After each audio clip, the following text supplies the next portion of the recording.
Episode की शुरुआत में डॉक्टर के आते ही वो लोग मुराद का हालचाल पूछते हैं तो डॉक्टर कहता है कि उसके ब्रेन में क्लोटिंग है, हमें लगता है उसे पैरालाइज हुआ है। ये सुनकर सभी को बहुत शॉक्ड होता है और हसन भी दीवार के पीछे से ये सब सुन लेता है। अली कमाल भी एकदम शॉक्ड में चला जाता है। नेक्स्ट सीन में हम देखते हैं कि अक्जा एफे के रूम में आती है और कहती है कि बेटा तुम क्या बना रहे हो। तो हम देखते हैं यहाँ पे वो ड्राइंग बना रहा होता है। फिर कहती है कि तुमने ये दोनों कौन बनाए हैं, क्या मैं और हसन अंकल हैं? तुमने इन्हें घर से बाहर क्यों बनाया है? क्या तुम हमें अपने पास नहीं चाहते? तुम हमें पसंद नहीं करते बेटा? लेकिन देखो ये दोनों रो रहे हैं, ये दोनों तुम्हारे बिना नहीं रह सकते, हमसे डरो मत, हम तुम्हें बहुत प्यार करते हैं, हम तुम्हें कभी तकलीफ नहीं पहुंचाएंगे, क्या मैं तुम्हें हग कर लूं? तो हक्जा की गोदी में आ जाता है और हक्जा उसे बहुत प्यार करती है और कहती है कि क्या हम दोनों बाहर चले, हसन अंकल से मिले, वो तुम्हें बहुत मिस कर रहे हैं। इसके बाद नेक्स्ट सीन में हम देखते हैं कि अली कमाल बीच पर होता है और अपनी माँ की बातें याद करता है जिसमें वो कह रही थी कि ये कंपनी और एफए दोनों ही तुम्हारे नहीं हैं, इन्हें अपना कहना बंद करो। वहीं पर शुले की बात याद करता है जब वो कहती है कि पता नहीं तुम्हें रियलाइज हुआ या नहीं लेकिन तुमने एफए को दुख पहुंचाया है। सीन में शुले कहती है कि मैं अली कमाल को कॉल कर रही हूँ लेकिन वो उठा ही नहीं रहा। तो मिसेस आसिया कहती हैं कि वो हसन के पास गया है, पता नहीं अब क्या होगा। शुले कहती है कि मॉम आप ये क्या बातें कर रही हो। तो मिसेस आसिया कहती है कि मैं एक अच्छी माँ नहीं बन पाई, इसीलिए ईश्वर मेरी परीक्षा ले रहे हैं और मैं तुम में से किसी को यकीन नहीं दिला पाई कि हसन का इसमें कोई दोष नहीं है। दिन में हसन अपने गैराज में आता है तो वो देखता है कि कोई गिटार प्ले कर रहा है तो वो कादिर को आवाज लगाता है पर कादिर नीचे आ जाता है और गिटार तो तब भी बज रहा होता है। तो हसन कहते हैं कि ये कौन बजा रहा है। तो कादिर कहता है मुझे नहीं पता, आप खुद ही जाकर देख लो। और जब हसन ऊपर जाता है फिर गिटार बजा रहा होता है। ये देखकर हसन बहुत खुश हो जाता है। दूसरी तरफ हम देखते हैं कि अली कमाल भी हसन के गैराज के बाहर ही खड़ा हुआ है और सोच रहा है कि इतनी आसानी से तुम सब कुछ मुझसे छीन लोगे, जो कुछ भी मेरे पास होगा अब तुम्हारी बारी है मिस्टर हसन। फिर वो गाड़ी से बाहर एक केन लेकर निकलता है। अक्जा कहती है कि बेटा अंकल हसन तुमसे माफ़ी मांगना चाहते हैं। तो हसन कहता है कि हाँ बेटा मैं तुमसे माफ़ी मांगता हूँ, क्या मैं तुम्हारे पास आ सकता हूँ? तो पीछे हट जाता है। फिर वो कहती है कि तुम घर जाना चाहते हो? तो वो कहता है हाँ। तो वो उसे जैकेट पहनाने लगती है। तो हसन कहता है कि बेटा मैं तुम्हें नहीं छूऊंगा, तुम्हारे पास भी नहीं आऊँगा, पर प्लीज़ तुम मत जाओ।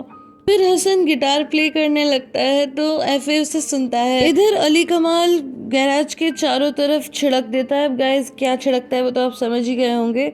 और उसके बाद लाइटर ऑन करता है। एफए का ध्यान एक और जाता है और वो सीधा विंडो के पास आके खड़ा हो जाता है।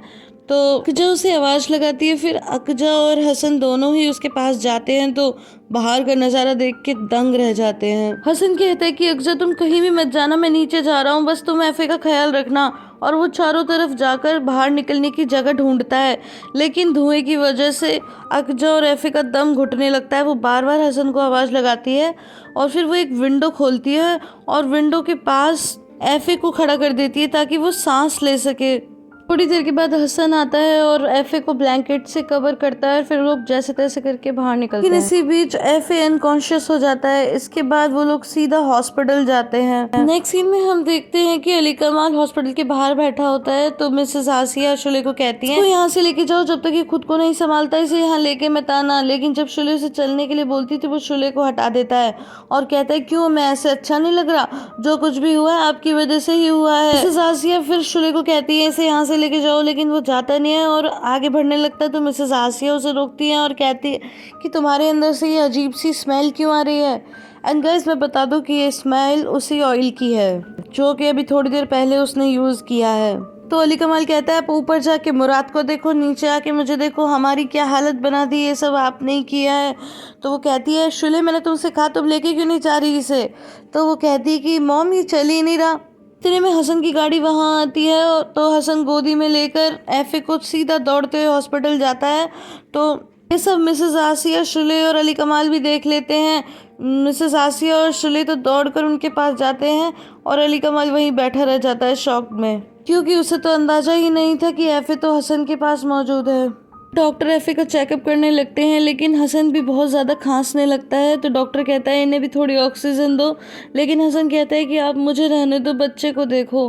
फिर वो अकजा से कहता है क्या तुम ठीक हो डियर? तो वो कहती है कि हाँ। मैं अली कमाल भी अंदर आने लगता है तो हसन उसे रोकता है। हसन कहता है तुम खुद को संभालो, वो अभी ठीक हो जाएगा, डॉक्टर ने कहा है। तो अली कमाल कहता है कि तुम उसे लेकर कहाँ गए थे, क्या तुम कूड़ेदान में गए थे? तो अकजा कहती है कि मैं ही उसे ले गई थी। हसन कहता है कि वो बिल्कुल ठीक हो जाएगा, हम उसे मिलकर संभालेंगे, पता नहीं कहाँ से अचानक ये सब हो गया। तो अली कमाल कहता है ये सब तुम्हारी वजह से हुआ है, सिर्फ और सिर्फ तुम्हारी वजह से। इतने में शुले आवाज लगाती है कि अली कमाल जल्दी आओ, एफे को होश आ गया है। तो हसन भी उसे जाने का इशारा करता है। फिर अली कमाल दौड़ते हुए अंदर जाता है और एफे के पास जाकर रोता है। तो अकजा ये सब देखकर बहुत उदास होती है, तो हसन उसे संभालते हुए वहां से ले जाता है। अब शुले कहती है कि मैं इन सब के बारे में सोच रही थी तो मैं पागल हो रही थी, छोटे से बच्चे के लिए ये बहुत बड़ा एक्सपीरियंस है। तो अली कमाल कहता है कि ये सब मेरी गलती है। तो शुले कहती है इसमें तुम्हारी क्या गलती है, किसको पता था कि ऐसा हादसा होगा तो एफए वहाँ होगा। तो अली कमाल कहता है कि मुझे सोचना चाहिए था, मेरी गलती है, मैंने ये सब किया है। तो शुले कहती है इस सब का क्या मतलब? तो कहता है कि मैं अपना टेम्पर लूज कर गया था और मैंने सोचा कि वो बिल्डिंग खाली है, इसीलिए मैंने ये सब किया, मुझे क्या पता था कि वो लोग अंदर होंगे। मैं हसन को बर्बाद करना चाहता था, मैं उन लोगों को छोड़ना नहीं चाहता था, लेकिन अब मैं पुलिस को जाकर सब कुछ बता दूंगा, ये बोझ मैं अपने ऊपर नहीं ले सकता।